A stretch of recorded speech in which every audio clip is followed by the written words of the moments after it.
Here is my YZ450 2018 light setup, auxiliary fan. I do a lot of woods riding, and I pretty much bought the wrong bike for what I do. I should have got the YZ450 FX, but with a lower transmission gear and just overall different setup, more for off-road. But I got the YZ because I like speed and like going fast. So this is my light setup. I didn't get a larger stator. I didn't get I didn't hook into the lithium battery because it's only like 2 amp hours or something like that capacity. I didn't want to mess with the bike's wiring, so this is what I did. I have 2 switches here. One is for the light, and the other one is for a fan. It's a 3-way switch, but really that doesn't do anything because the fan is not reversible, so it only goes one direction. So pretty much if I hit this down or up, it's going to turn on. So anyways, that is the light button, that is the fan button right next to the kill switch. So that's what I do.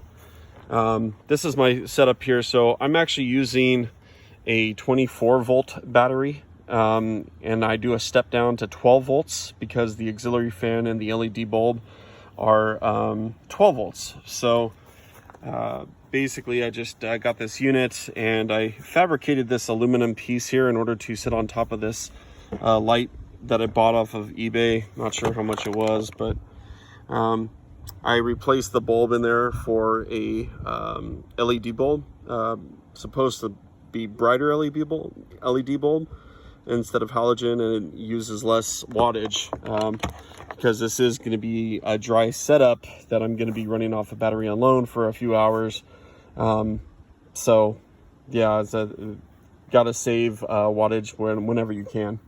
Anyways, this is a 24 volt to 12 volt step down, and basically I have it hooked up. This is a 3D printed housing for a cobalt battery, Lowe's cobalt battery. I use 4 amp hour, 6 amp hour, anything will fit behind here. Basically when this light is up, this thing plugs in, and it's just held in pretty much by all the circuitry there. And I have these, all the cabling, the battery's held in there pretty good with the cabling, but I also have this canvas strap that I put on the aluminum housing that I did, and so that kind of just stays in place. So 3D printed, I just slide the battery in there, and then I have 24 volts at 6 amp hours in order to do all the playing that I want. I have the circuits here. This is the LED wiring going into a fuse, and then I actually have my Garmin here that I have running off of power as well. So I'm not sure what the runtime is on all this, but I have a 6 amp hour, and these are exchangeable, so they're hot swappable, so it's not a big deal. If I run out of juice, then I just have one inside of my backpack, and I'll just switch it out. Anyway, so this is my Garmin wiring. I don't have anything hooked up but just the power section, the red and the black wires. I don't have any of the data yellow green wires hooked up because I'm not really using that. It's for off-roading. One of the wires here goes down to my auxiliary fan, which is just a IP65 waterproofed fan.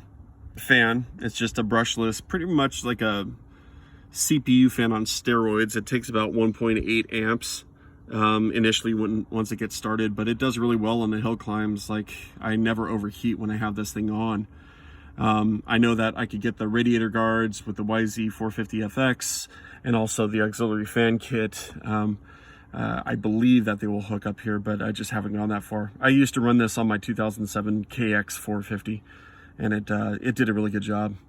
So anyways, yeah, I use this for wood, so I'm racing this thing up on hills, and sometimes I could easily overheat the engine when the bike isn't moving, and I'm just revving it to the sky trying to get up it.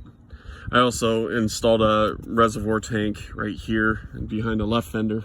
So everything under the fender is pretty recessed in there, so like I won't kick it or anything like that. I do need to get some radiator braces because I messed up my radiator a couple times, but I haven't done that yet. Anyway, so that's my setup. So I run a dry drain battery setup off of Lowe's Cobalt and a 3D printed housing, and then I just reduce it down from 24 volts to 12 volts, and then 12 volts runs my LED light and my auxiliary fan and also my Garmin. That's pretty much all I have for you guys. I'll try to put a list of all the stuff and how much it costs and all that inside the page, but yeah, that's it. All right, thanks, bye.